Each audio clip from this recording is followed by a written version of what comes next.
Abra sua Bíblia em Salmos 101, verso 6. Salmos 101, verso 6. Uma palavra poderosa da parte de Deus, amém? Vamos ler, amados.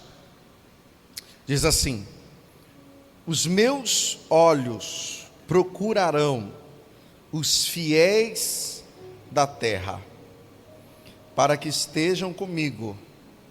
O que anda num caminho reto, esse me servirá.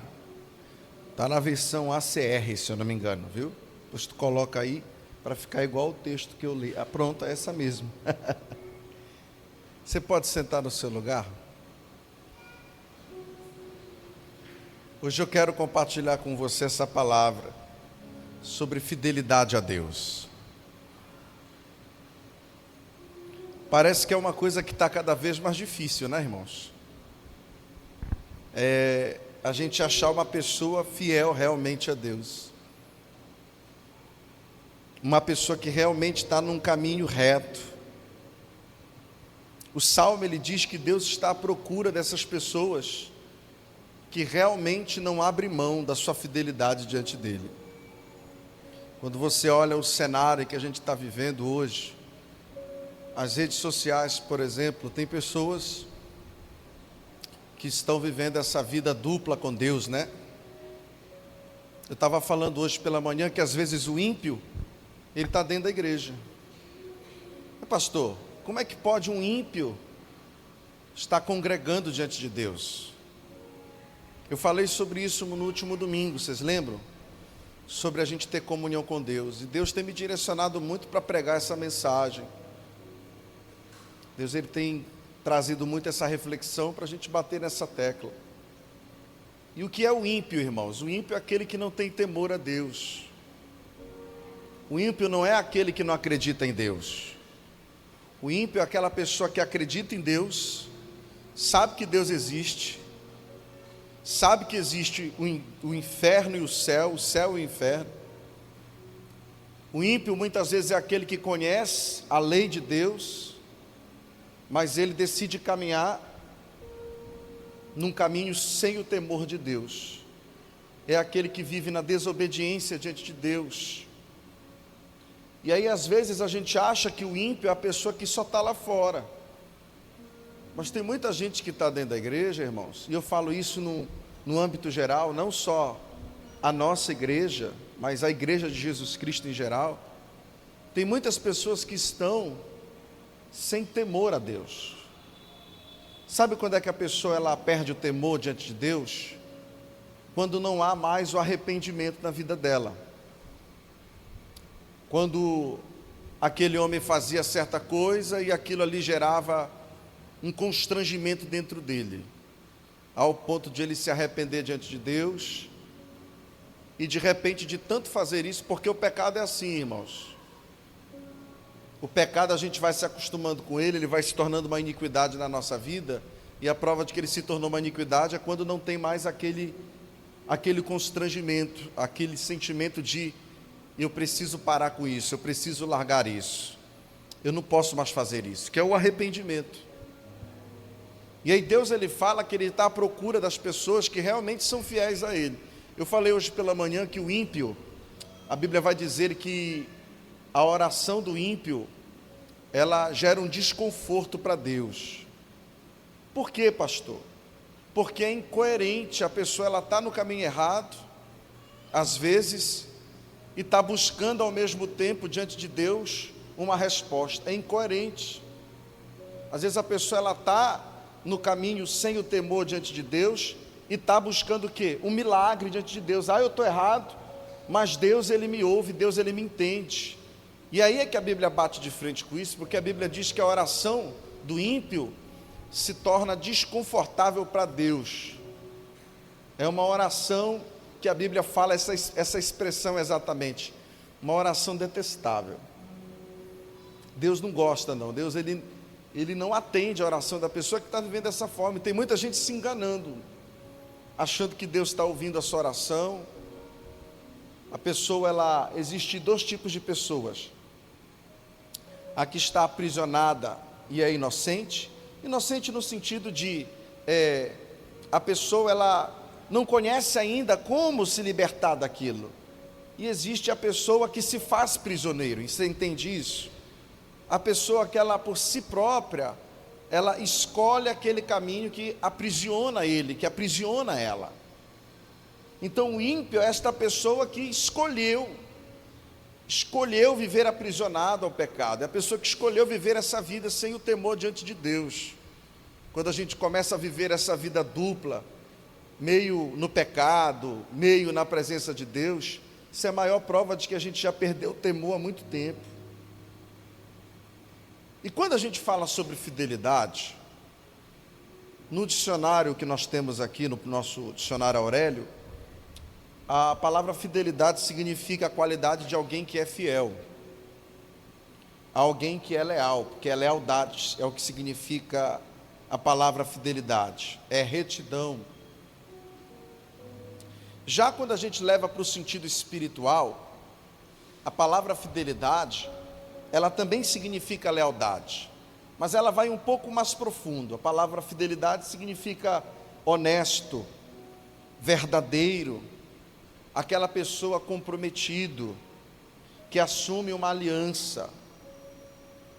Então, o ser humano às vezes, ele acaba se tornando muito frágil. Digo o ser humano, qualquer pessoa, acaba se tornando muito frágil com relação a essa questão de fidelidade a Deus.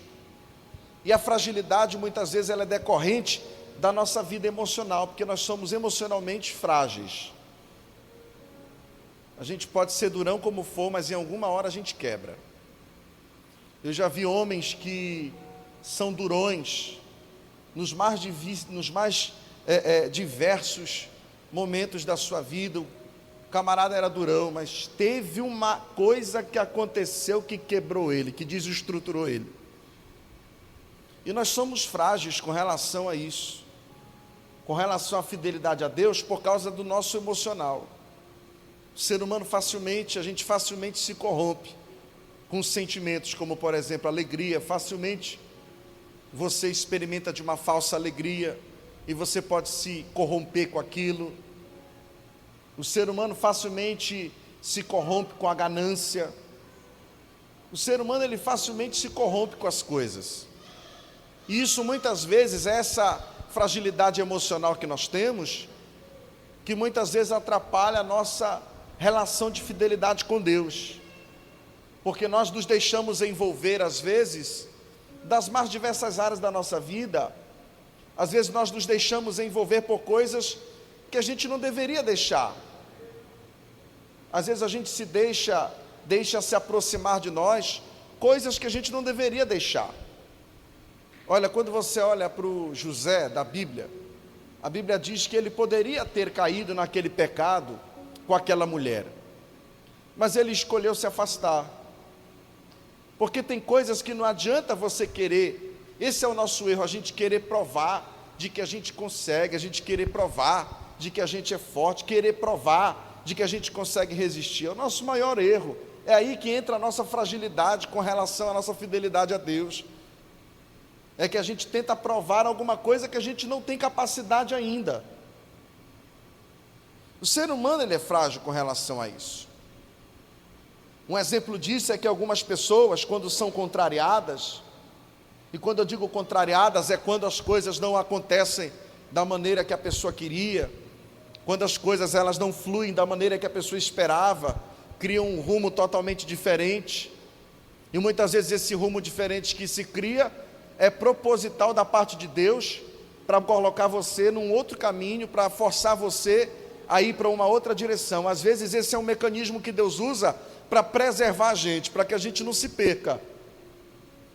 Mas tem pessoas que não conseguem entender isso, e aí algumas pessoas, quando são contrariadas, não conseguem manter a comunhão com Deus, só conseguem se manter fiel a Deus quando tudo está dando certo. Quando está dando certo o emprego, quando está dando certo a saúde, quando está dando certo a família. Tem pessoas que quando começam a enfrentar esses obstáculos, esses desafios, que nem sempre é Deus, algumas vezes é Deus tentando forçar a gente a trilhar um caminho diferente. Muitas vezes não é Deus, muitas vezes é uma decisão nossa, como o povo quando desceu para a Babilônia. A Bíblia diz que o profeta Jeremias, durante 23 anos, ele falou para o povo sobre o arrependimento. 23 anos ele gastou da vida dele falando: vocês têm que se arrepender, olha, Deus não está se agradando, Deus ele vai pegar pesado com vocês. Mas o povo, como muitas vezes a gente faz hoje em dia, não quis dar ouvido. O que foi que aconteceu? Deus entregou, e o povo foi para o exílio babilônico. Alguns vocês sabem que fugiram ali para o Egito, a gente pregou sobre isso alguns dias atrás.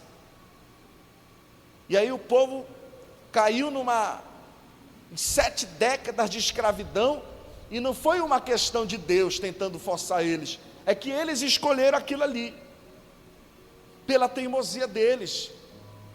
Tem pessoas que não conseguem servir a Deus quando as coisas estão dando errado. É quando tudo está dando errado, irmãos, que a gente tem que ser fiel a Deus. É quando tudo está fora do lugar que a gente tem que se apegar em Deus. É quando a gente está vivendo uma crise na vida financeira que a gente tem que se apegar em Deus. A gente não serve a Deus por causa dos benefícios que Ele pode dar para a gente na nossa vida financeira. A gente não serve a Deus, não deve servir a Deus por causa da cura que Ele pode realizar na nossa vida, no nosso corpo. É por isso que eu cantei essa canção essa semana, numa mensagem que eu preguei, acho que foi sexta-feira.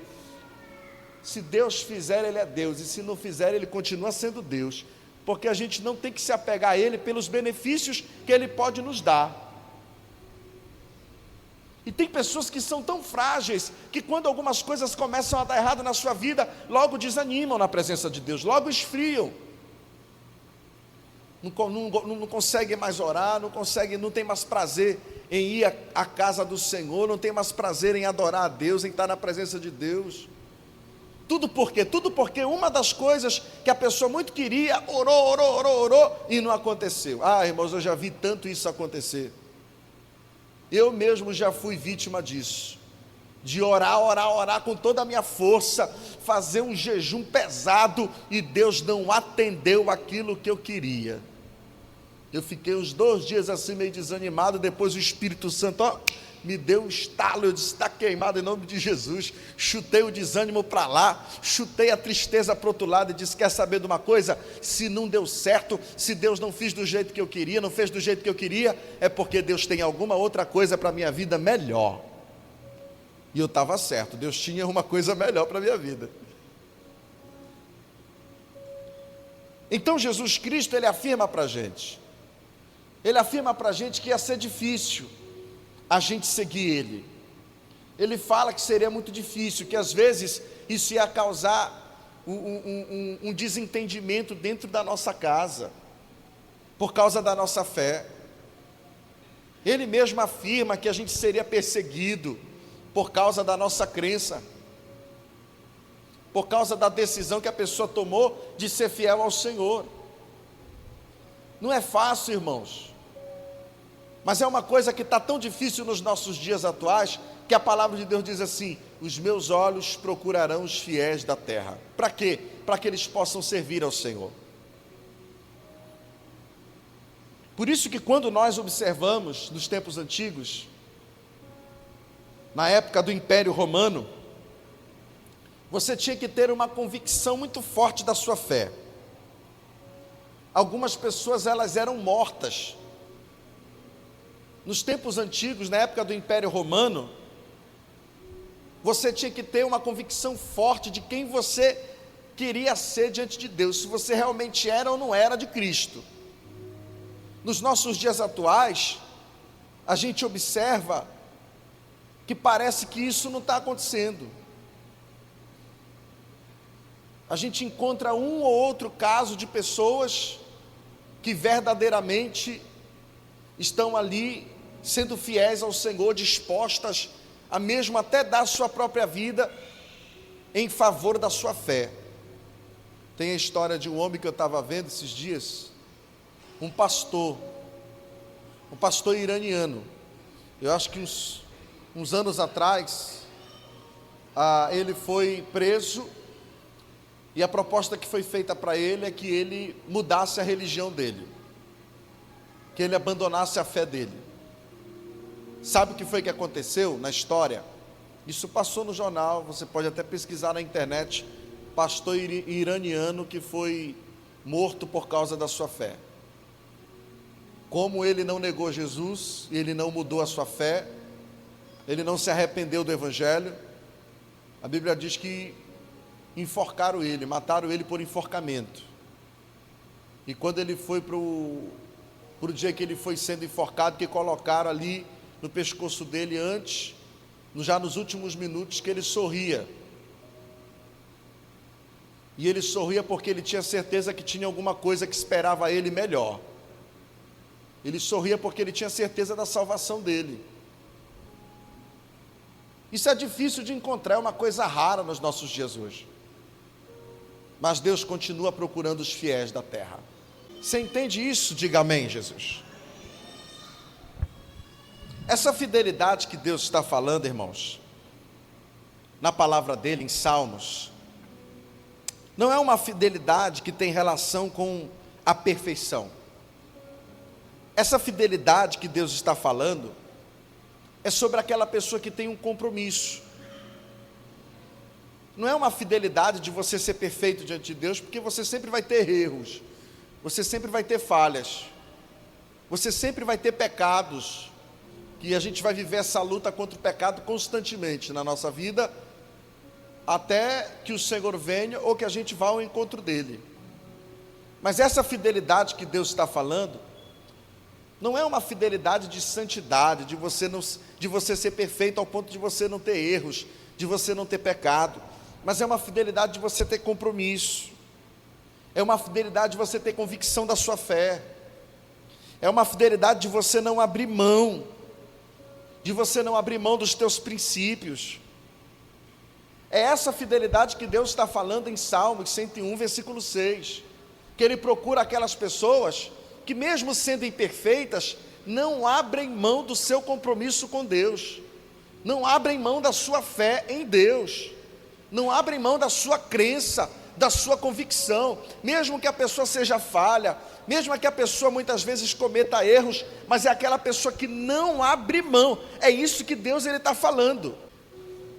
É isso que Deus está falando, irmãos. Esse envolvimento que às vezes nós temos com coisas erradas, esse envolvimento que muitas vezes não permite que a gente seja fiel a Deus, que leva muitas vezes a pessoa a abrir mão das suas convicções. Eu estive ministrando aqui no último domingo, irmãos. A Bíblia diz: aquele que diz que tem comunhão com Deus e anda nas trevas é mentiroso. Por quê? Porque para a gente andar na luz, para a gente ter comunhão com Deus, a gente tem que andar na luz. Trevas significa o caminho do pecado, o caminho da perdição.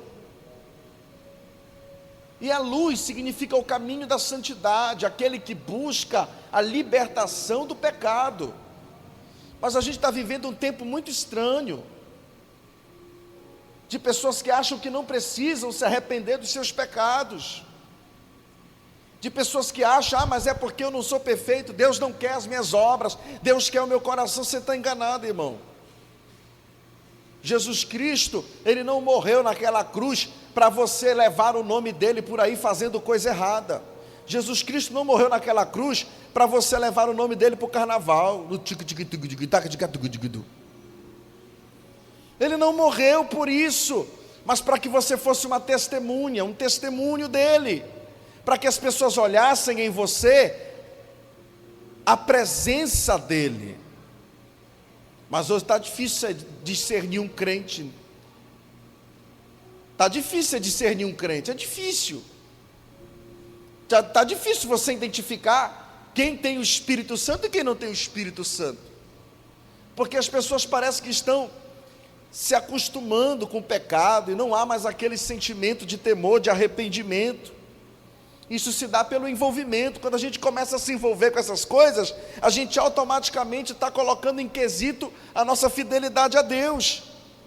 Quando a pessoa ela começa a abrir essas concessões, na sua vida com Deus, ela vai quebrando os princípios. Ela vai começando a abrir essas concessões, a pessoa ela vai quebrando os princípios, e quando você menos percebe, a pessoa ela já não tem mais a comunhão com Deus, já não é mais fiel a Deus, já não tem mais o compromisso com Deus.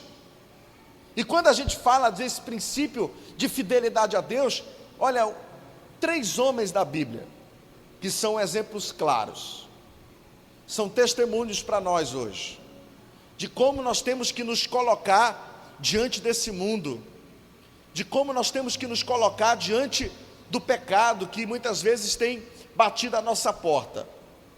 3 homens, lá no Antigo Testamento, a Bíblia vai falar de Misael, Ananias e Azarias. Você sabe que esses 3 homens, juntamente com Daniel, eles foram levados, obrigados para a Babilônia, e lá tentaram de todas as formas, eles trabalharam tentando descaracterizar aqueles homens. Foram jovens da Judéia que foram levados para a Babilônia, que eram servos do Deus Altíssimo, e eles tinham uma missão de futuramente fazer parte do concílio, do governo babilônico, que era um dos impérios mais poderosos daquela época. Então, quando eles eram levados ainda na juventude, que eles iam para o palácio, eles tentavam descaracterizar a fé deles, para que eles passassem a servir outros deuses, como por exemplo, o deus Marduk naquela época, o deus Nego. Aí o que eles tentaram fazer? Eles tentaram mexer com a parte da comida deles. Não existe nada mais cultural do que a nossa comida. Eu sou paraense, e eu digo para minha esposa, às vezes conversando com ela, sobre algumas comidas típicas do Pará, minha esposa, ela gosta de provar essas coisas diferentes.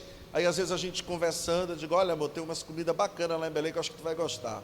Vou te levar lá no mercado do Ver o Peso, para comer um peixe que foi pescado de manhã cedinho, frito na hora, com açaí, e uma farinha que é feita lá. Todo ano a gente se programa para ir, até hoje não deu certo, mas um dia dá certo. Não existe nada mais cultural do que a comida.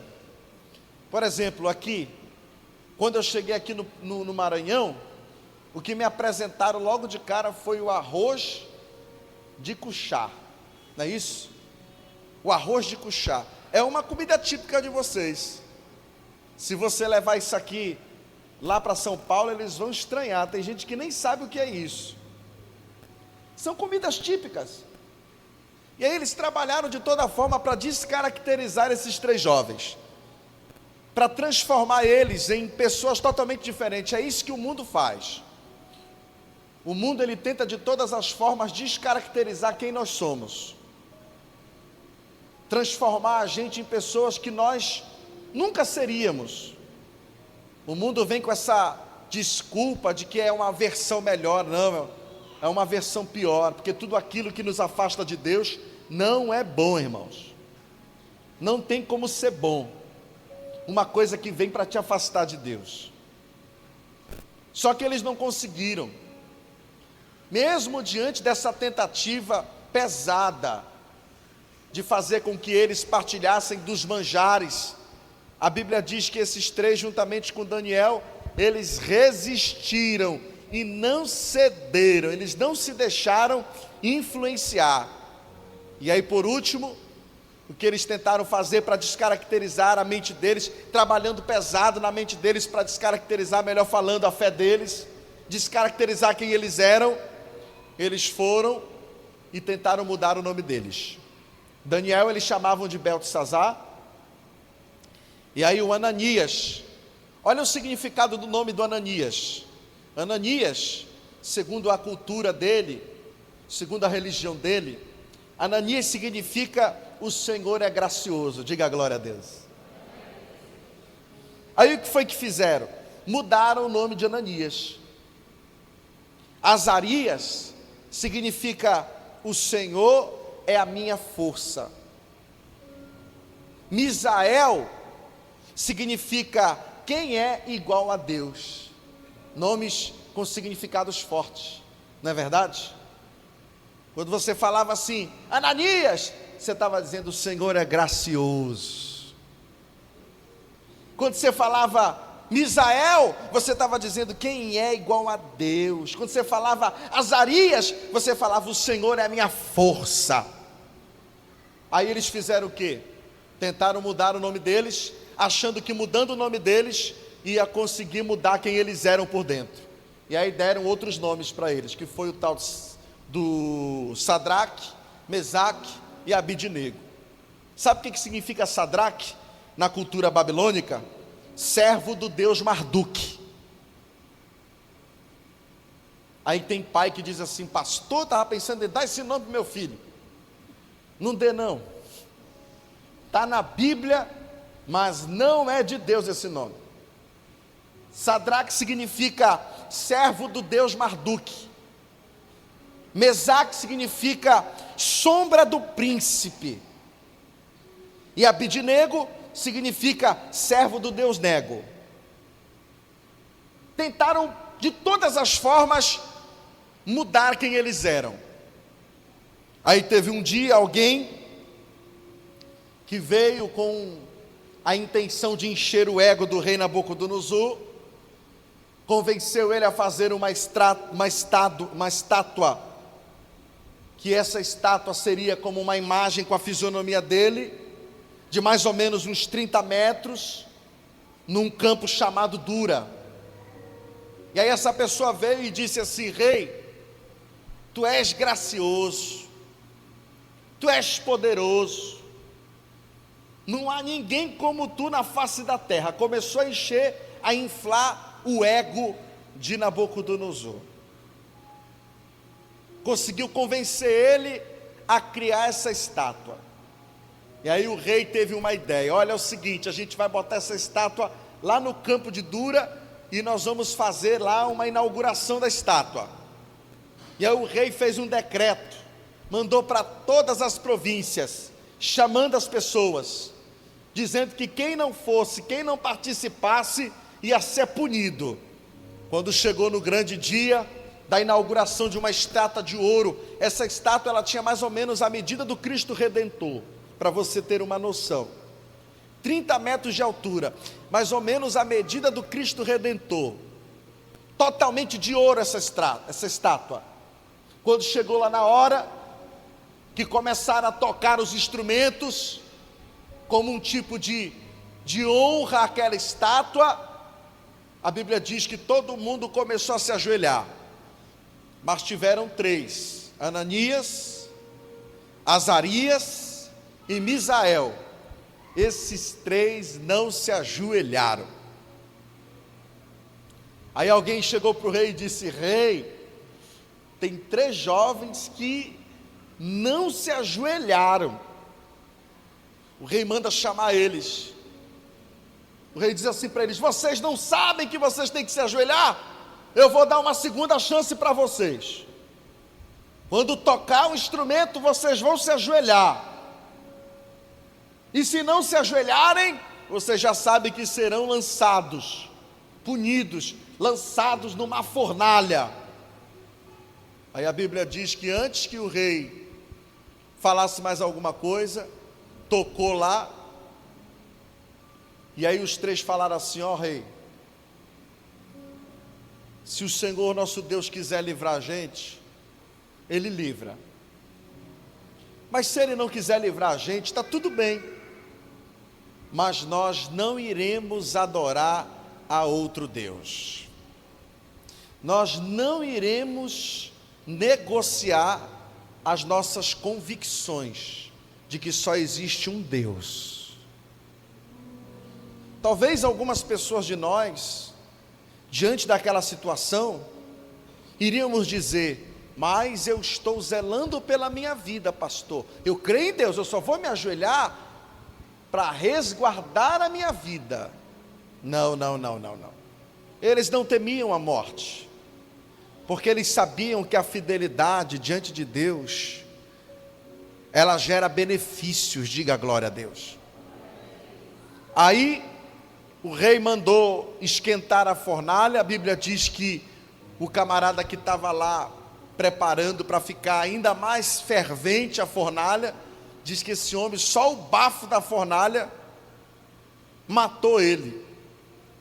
E de repente lançam os três lá, lançam o Misael, o Azarias, o Ananias.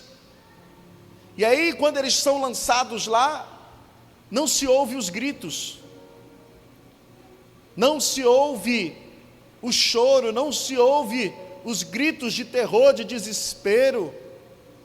E de repente todos tomados por aquela curiosidade do que está acontecendo, eles começam a observar que jogaram 3, mas tem 4 lá dentro da fornalha.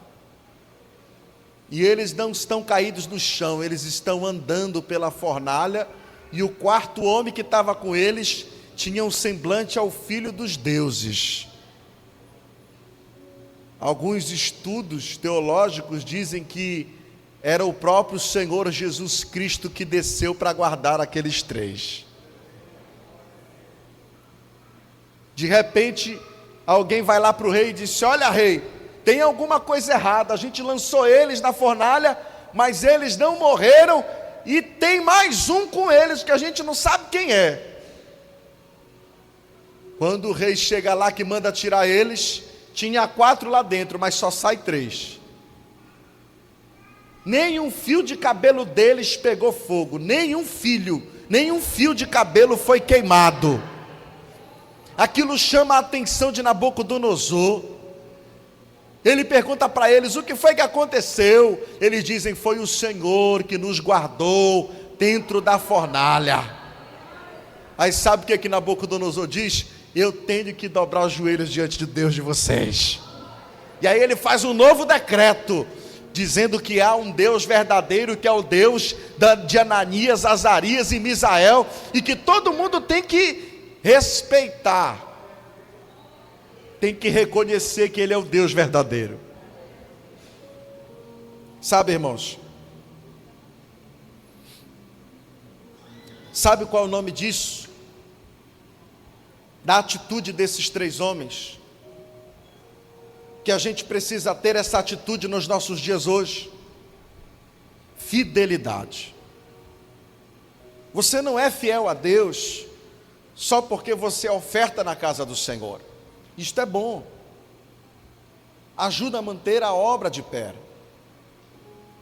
Quando você oferta, quando você devolve o dízimo ao Senhor, você ajuda na abertura de novas obras, você ajuda que o Evangelho seja pregado. Por exemplo, a nossa igreja, nós temos uma congregação, e o pastor está lá pregando agora na congregação. E essa congregação, dentre muitas outras, é fruto do mantimento que é depositado nesta obra. É importante você ser fiel no dízimo, nas ofertas, mas não distorça isso. Isto não é sinônimo de fidelidade. Não é essa fidelidade que Salmos 101 está falando. Salmos 101:6 está falando daquela pessoa que fecha com Deus e não abre mão. Está falando daquela pessoa que tem a decisão de Ananias, Azarias e Misael, que diante da pressão, a pessoa ela permanece com Deus, não abre mão dos seus princípios com Deus. Às vezes, irmãos, nós deixamos que tantas coisas nos tirem da presença de Deus. E é essa fidelidade que Deus está falando em Salmos 101. Da pessoa que resiste à pressão, da pessoa que resiste à tentação, da pessoa que resiste à perseguição, resiste à ameaça, resiste. Existem tantas coisas, às vezes, que nos fazem ferir os princípios de fidelidade ao Senhor. É sobre isso que Salmos está falando. É sobre a atitude desses 3 homens, de diante ali da pressão, nós não iremos abrir mão, e se Deus não livrar a gente continua sendo fiel a Ele. É sobre isso, e Deus está falando em Salmos: os meus olhos procurarão os fiéis da terra. para que estejam comigo, diz o Senhor, que andem no caminho reto. Caminho reto é um caminho certo, não é um caminho torto, é um caminho certo. Para quê? Para que me sirvam. É isso que Deus está falando conosco, irmãos. A prática da fidelidade, ela sempre irá chamar a atenção, principalmente de Deus. A prática da fidelidade, ela vai trazer sobre a tua vida benefícios. O primeiro deles, quando você realmente permanece fiel a Deus, não se deixa corromper, quando você permanece no temor diante de Deus, a fidelidade ela vai provocar livramento, mas a infidelidade ela gera maldição. Você entende isso que eu estou falando com você? A pessoa que é fiel à sua fé em Deus, ela vai experimentar dos livramentos de Deus. Mas quando a pessoa ela decide não ser mais fiel a Deus, não ter mais o temor no coração diante de Deus, viver essa vida de brincadeira com Deus, porque uma hora eu sirvo a Deus, outra hora eu sirvo a mim mesmo, a minha carne, aos desejos da minha carne, outra hora eu sirvo aquilo que o diabo está tentando me arrastar. Essa pessoa não vai experimentar do livramento, vai recair a maldição. Isso quem está falando é a palavra de Deus. O próprio Senhor diz: ninguém zomba de Deus. Aquilo que você vai plantar, que você está plantando, a falta de temor, essa brincadeira de fé, isso vai trazer consequências. E aí não adianta você procurar pastor e dizer: pastor, ora em mim que uma enfermidade me pegou, ora em mim que isso aqui não adianta, porque não é o pastor que vai tirar a maldição da tua vida, é o arrependimento, é o quebrantamento. É você reconhecer que você errou e você precisa da misericórdia de Deus. A fidelidade traz o benefício da revelação de Deus. Quando você é fiel, Deus tem o maior prazer de se revelar na tua vida, de mostrar que Ele é contigo, de mostrar que Ele está contigo, não só para você, mas que os outros vejam que você não serve a qualquer Deus, que você serve ao único e verdadeiro Deus. A fidelidade daqueles homens fez com que Deus se revelasse na fornalha, e até quem não acreditava passou a acreditar. E por último, o benefício da fidelidade é que a fidelidade ela dá garantia de vida eterna. Aquele que for fiel até a morte, dar-te-ei a coroa da vida.